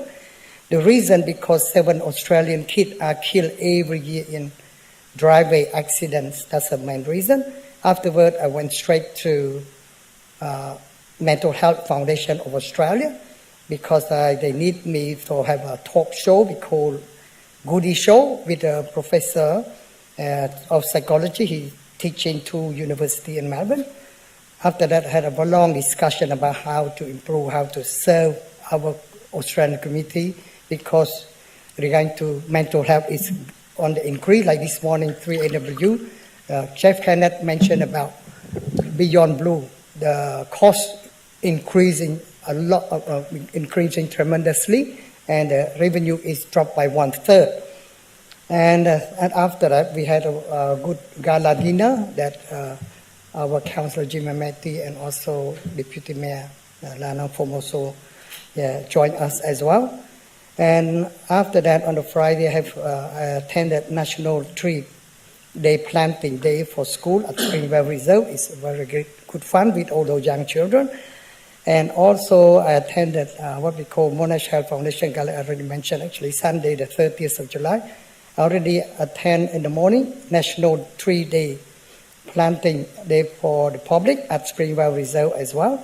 And Springvale Snowfest on that day is very successful. That already everyone mentioned about that. It's a great day. Actually, everyone just feedback to me. Everyone wants Snowfest actually wants me to be like that every day or every week or at least one every couple of months. I said, I have to talk to the CEO and all other councillors. They're really exciting. I think send a lot of video clip. They interview actually Australian Multicultural Media Centre. They interview so many people and very great feedback. Everyone wants it every week or every day. I think hopefully we have money for that. I think we can make money on that, very easily, honestly. We can generate a lot of income, I can tell you. But we can make more than that. We can make more than that. Believe me, all of those things. No, honestly, that's what my intention to convert Buckingham to be what we call like street food, something like that. That's not going to make a lot of money. I believe that I can present to you one day from my calculation. And plus the firework is exciting, even raining. But everyone still, under the rain, enjoy the firework as well. And that's after that, Saturday evening, I attended what we call farewell dinner to South Sudanese NBA international team. All the young, amazing them, unity. All of the young athletes come all over the world from Alaska, USA, England, and especially Australia, actually, from Perth, from South Australia, and in our city. They joined together to play for their country, the name, what we call NBA for South Sudanese, whatever, or South Sudan country, whatever, but hosted by South Sudan, South Sudan community. And after that, the next day, I attend the TQ Festival 2023 with Councillor Tan and also Mayor Eden Foster. Yeah, she already mentioned about that. The next Wednesday, I also meeting with Honourable Gabriel William and also with Honourable Colin Brook, Minister of Multicultural Affairs, just discussed about so many other things that we can help to promote and also to help multicultural community in different languages in the social media point of view.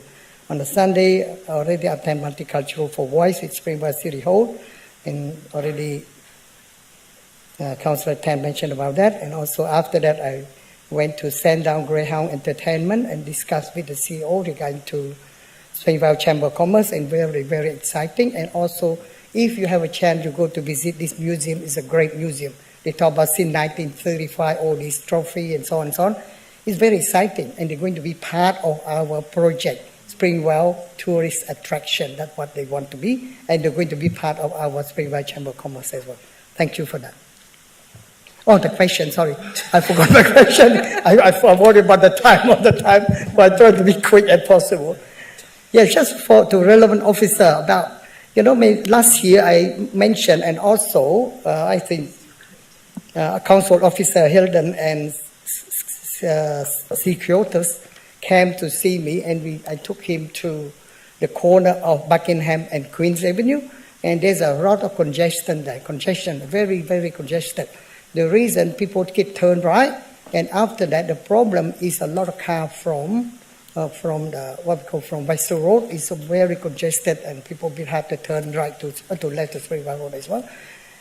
And he aware of that. He took photo, everything, but haven't heard anything. Just a follow up what is up to now. Just if we can make a sign, no turn right and turn left, and they can U-turn from roundabout and head to Springvale Road, probably a lot better. Otherwise, very congested. Took so long to turn right for that. Through you, Deputy Mayor, we'll take that on notice and then report back. Thank you. Okay. Thank you, Ms Weatherall. Yep, that's probably about all then. Thank you. Thanks, Councillor Lim. Councillor Dark. Thank you, Deputy Mayor. Deputy Mayor, my first question to the relevant officer, as there's been a lot of media coverage, can we please get an update on the benchtop fryers in the sports clubs, which obviously are affected? There's a couple within my ward, being the Raleigh Allen Keysborough Football Netball Club and the Kimura Cricket Club, with the Keysborough Soccer Club as well. And I'm also aware that Jackson's Road, the South East United, have the same issue with a couple others. If we could please get an update of where we're up to. Sure. Thanks, Councillor Dark. Ms Gillies, please. Through you, Deputy Mayor, and thank you, Councillor Dark, for your question. So far, as we've had briefings with councillors and a bit of an update, what we're doing is working with clubs, particularly the clubs at the 5 locations that still do have those benchtop air fryers, looking at what safety mechanisms we can put in place. We've certainly communicated to those clubs that they don't need to cease using those benchtop fryers during the current season. What we propose is that we then use the time between now and the beginning of next season to work with all clubs. Obviously, the fryers that clubs have are different, so we need to make sure there's appropriate safety mechanisms in place suitable to the specific fryers that clubs have.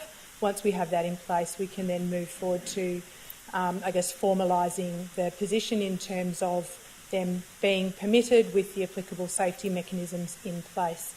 So we're working through that process. As I mentioned, there are different options in terms of different types of fryers, so we need to make sure that we've got appropriate safe work methods, is the sort of language I'm used to using, in place for those at site. So we're looking at securing a resource that can assist us with that as quickly as possible. The other component is, as we've talked about, and thank you for raising, in terms of air fryers, obviously they are a healthier option in terms of frying. We have been looking at what options there are for clubs. In terms of air fryers, from a commercial perspective, commercial air fryers can actually be placed on a benchtop safely as opposed to inbuilt deep fryers, which obviously need all of the appropriate plumbing. So we're looking at putting together a report for councillors on the options that considers also the timing. We understand that in the comparisons we've done, what might take 10 minutes in a deep fryer can take an additional 5 minutes in an air fryer. We want to be able to, demystify or myth bust any information that's out there and make sure that we have got information correct in terms of air fryer options, and potentially as well we'll come back to council with a report on opportunities for how we could incentivise clubs to move towards air fryers. I do know that some clubs have them, and I do know that some clubs are using them quite happily, and there's also options such as to offset that additional 5 or 10 minutes to actually have bain-maries and the like. So we're looking at putting together a report with all of that information in it so that council can form a position moving forward. Thanks, Ms Gillies. Councillor Dark. Thank you, Deputy Mayor.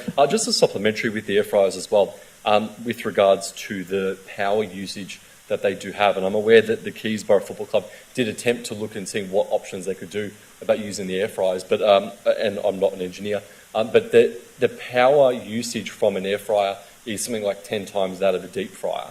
And when they attempted to run a couple of air fryers, they blew the fuses in the football club and lost power.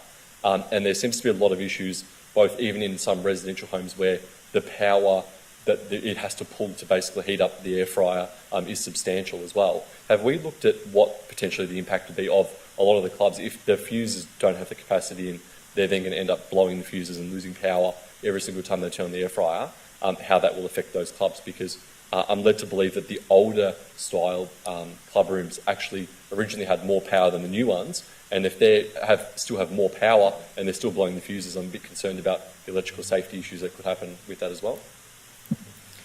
Thanks, Ms Gillies, please. Thank you, through you, Deputy Mayor.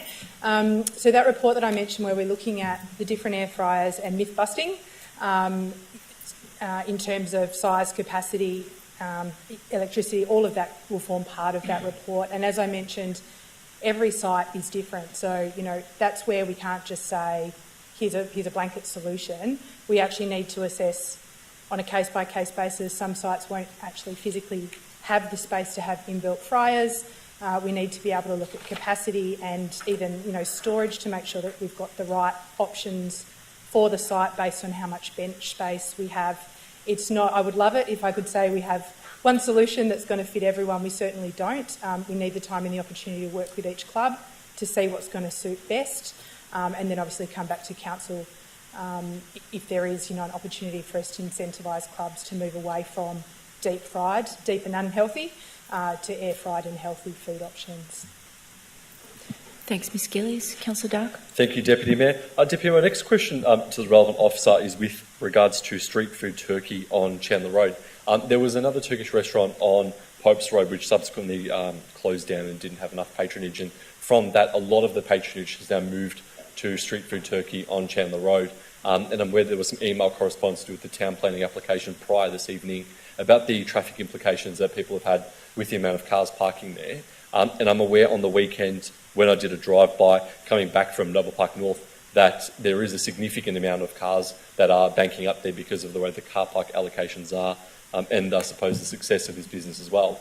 If we could please have a look and see what options we have about, I suppose, the potential car park plan that's currently there, the amount of capacity of car parks versus the demand, and what can happen as well, because certainly the resident, I believe her name was Tasha, sent emails regarding the town planning application, did raise some legitimate concerns because there were people hanging illegal turns on U-turns on the corners trying to get back after going to collect their food. I'm just worried that potentially there's a real risk there. Thank you, Councillor Dark. Mr Bosman, please, would you like to respond? Madam Deputy Mayor, through yourself, Councillor, there seem to be a couple of issues here. There's traffic enforcement, there's design issues, there's possibly parking layout issues as well. So if I can make a time to get together with you, we can have a look at that, see who needs to be looking at what. So during the course of the next couple of days, I'll try and arrange a time where we can get together, possibly include in that meeting traffic engineers from Mr Chimkungrana's area. I don't think we'll have an answer for you tonight other than we'll look into it, but together with you, and you can help, I suppose, articulate the issues that you'd like to see addressed. Cool, thank you. Thanks, Thank Mr you. Bosman. Councillor Dark. Mr Bosman, sorry. Thank you, Deputy Mayor. Deputy Mayor, my next question is to the relevant officer regarding the Rowley Allen Master Plan and the future developments that's been funded, the landscaping plan that's within the next budget as well. There was some conversations I was having over the weekend that the Keysborough Rowley Allen Reserve has been selected to host the semi-finals and the finals of the Southern Football Netball League. And the reason behind being able to host the finals, one is that the ground is in very good condition, albeit somebody put weed killer on the middle of the ground. But the second part is that there have had queries about the fence surrounding the outside, and the Southern Football Netball League has some requirements regarding the fencing for the final season so that people can come and go and they have, I suppose, safety, security and the ability to fundraise as well. The SFNL basically raised a couple of queries to do with, one, that whether the fence is scheduled to be removed, which then would basically mean the loss of the finals and the revenue source to the Keysborough Football Club, and two, I suppose what level of consultation is going to be as well, because they have queries regarding the drive-around capacity and then the capability as well for additional parking heading around where the netball courts are around the other side. So if we could just have the relevant officer even contact the Southern Football Netball League as well. Through you, Madam Mayor, I think we'll need to take that on notice, but they're relevant points to raise. Thank you. Thanks, Ms Weatherall. Councillor Dark. Thank you, Deputy. Deputy, my last question for this evening has to do with the Rowley Allen Reserve, actually, and I was there on the weekend having a look at the netball court and some other things. I raised some time ago to do with there was an elderly lady who did trip over and injured herself quite badly on the car park at the verge of where the concreted area meets the car park, and it was quite uneven. There's some large tree roots and things that are there, and I was told that there'd be some modifications done and those would subsequently be dealt with. When I was there on the weekend, that hasn't been done. It's been a long time since. And now directly underneath the pavilion, where there's an asphalt surface, the asphalt has quite literally erupted with a tree root coming out in the middle of the pavilion asphalt hard area. And I've taken some photos that I'll circulate to the relevant officer. But given that the fact that the asphalt has now erupted, the tree root as well and truly protruding out of the ground, whether we could please have a relevant officer have a look at that as a matter of priority to look at cutting the roots or sealing it off so that it's not a trip hazard. Yeah, thank you for bringing that to our attention, Councillor Dark. We'll get on to that immediately. Thanks, Ms Weatherall. Councillor Dark, anything else? No, thank you. Councillor Milkovich, lucky last. Thank you. Lucky last. Thank you, Deputy Mayor. Yeah, I'll keep it brief. Just a couple of questions. First of the questions relating to the quality, which I have brought to, not to attention, but I've asked on a couple of different questions. The issues with the Palm Plaza pedestrian area, where the pavers are in pretty poor condition. I believe Councillor Mamedi also had complaints from residents, I believe, in the past, or they actually questioned what is happening there, and the pavers are sort of now out of the ground moving. The tree roots have sort of caused that. Now, it is quite concerning, and as it happens after, talking about it for quite a few years now, it has actually resulted and ended in one of our elderly residents taking quite a heavy fall end of last month, so required, I think, a visit to the doctors and some x-rays taken, and the things are getting still assessed. But it's nonetheless, it's quite concerning that we're sort of almost stopping our elderly residents visiting the great city of Dandenong here, central business district, and the daughter that even rushed to her aid tripped and almost fell on those same sort of pavers. So I would like to ask a relevant officer if we can please, and the CEO also, to have an urgent assessment of the quality or lack of quality of those pavers, and what can be done in an immediate time to sort of secure them, make them,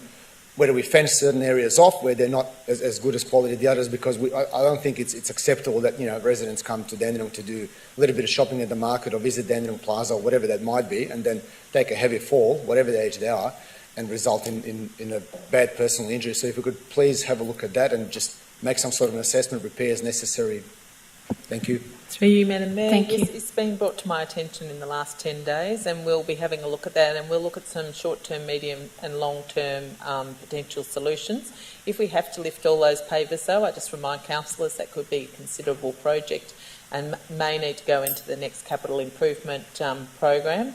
But in the short term, we'll do some immediate fixes to ensure that it's safe. Thank you. Thanks, Ms Weatherall. Councillor Milkovich. Thank you, Deputy Mayor. Thank you, Ms Weatherall. A second question. I was actually at a brief business meeting down in Dandenong South on Rue Street at one of the factories. I think it was if I'm not mistaken, number 18 to 20, the factories, or 20 to 22. Anyway, I've noticed there was quite a large, I think it was a plastic or some sort of a resin cover on the stormwater drain, and that was filled. There was actually a hole on the side so you can see into it where the curb has collapsed. And it was actually full of plastic bottles, like I'm talking. I sort of slightly, not lifted it, but had a look. There was no functioning drain per se. I mean, it was probably water still flowing, but it was like packed full of plastic bottles, cigarette butts, bits and pieces, whatever. And I know it's probably not good that these things are flowing into our creeks and rivers and so on into the bay. So if we can, I'm happy to provide, I think it was 18 to 20 Rue Street. If we can have a look at what can be done to rectify this and stop this debris washing into the Dandenong Creek or wherever the thing goes, because it's certainly not good for the environment, I would believe. Yeah. And lastly, I'd just like to give a big shout out to our hotspot crew. They've been working, at least in my ward, on my calls phenomenally. They've cleaned up some debris, actually about 10 cubic metres of debris down on Brady Road, or at eastern end of Brady Road, which was quite annoying. People keep dumping, and I think I've had words and quite a positive conversation with the Member of Parliament and local MP, and also John Pendazopoulos, who's, I think, the Director of Parks Victoria, or Chairman, or something to that effect, who's quite sympathetic, and I think something's going to get done. But yeah, so thank you to the hotspot crew and to the clean-up crew for organising the quick removal of this debris so that we don't invite any more rubbish dumping per se in the same area or anywhere else within the municipality. Thank you, Deputy Mayor. That's all from me. Thank you, Councillor Milkovich. If Mr Cinquegrana can answer the first part of Councillor Milkovich's questions. The stormwater. Yes, Madam Deputy, I'm happy to take that on notice. It looks like there's a temporary repair being done, which may have contributed to the problem with the plastic bottles. But I'm happy to get the details from Councillor Milkovich and have a close look at that. Great. Thank you, Mr Cinquegrana. And I believe Councillor Lim wanted to present Council with the certificate, so could you tell us a bit about that, please? Yeah, thank you, Deputy Mayor. Actually, on behalf of Liver Wealth, part of Hepatitis of Victoria Department of Health, they would like to present to our Council a certificate of appreciation. The main reason is the last couple of years I've been helping them used to be as a pharmacist, now as a counsellor, and we provide a lot of health seminars to different multicultural community group, and like a health seminar at night time. So I think the most important, our council provide the room or the place without charging. Like recently at Springvale Community Hub, the hub didn't shut the river wells at all. That's made the CEO and also the senior manager very grateful to us, and they said they really recognize our contribution and outstanding to try to eliminate virus by 2030, have that by 2030. Therefore, tonight I would like to present this certificate to our Dandenong on behalf of the Health Department, and suggest from Council Tibang, yeah, we can have a group photo and send back to the Health Department about their contribution. And I got another 2 certificates for Springvale Community Hub staff that are very helpful during our recording video clip to provide to Cambodian community as well. Thank you so much for our hearing. Thank you. Councillor Lim, if you would like to come over, and any other councillor that would like to be in the photo. Can do it now. Do it now. Do you want to get a photo or get a photo of us? Or should we finish the meeting? Well, we could finish it. Thank you. No problems. Thanks, Councillor Lim. I also have attended many events in the past couple of weeks, too many to mention, so I'll table them. And in actual fact, I have quite a few questions for the directors, which I won't ask tonight, but I will table the minutes so that they are included. And Ms Weatherall, any questions for tabled questions that were taken on notice, please? Yes, Madam Mayor, and they're tabled for the minutes.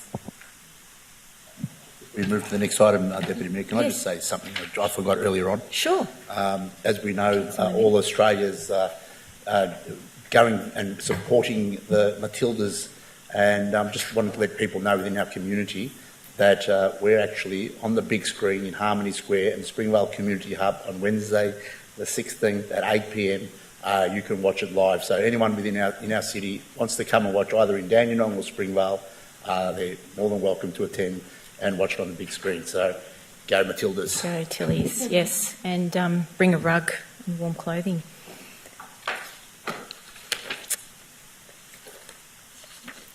Item 7, urgent business. As there is no urgent business, I declare this meeting closed at 8:56 p.m. Thank you, good night, and have a good evening. Thank you.